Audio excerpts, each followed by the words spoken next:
وخت 8 بجې دي، ولې لا تر اوسه لمر نه دی راختلی؟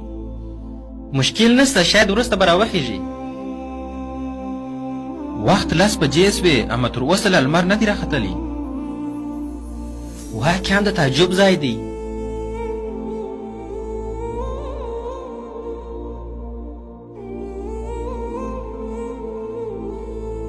وخت 12 بجې سوې، ولې لا تر اوسه لمر نه دی راختلی؟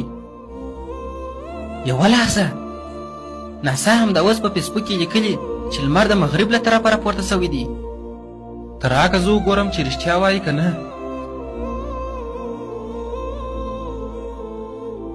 په رښتیا چې دا خو ناسا همداسې ویلي دي. کولی سې چې یو وارې ما ته قرآن کریم راکړې؟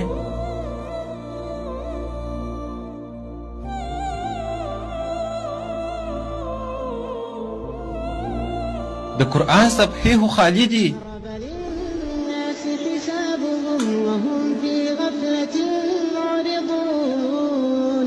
ما يأتيهم من ذكر من ربهم محدث إلا استمعوه وهم يلعبون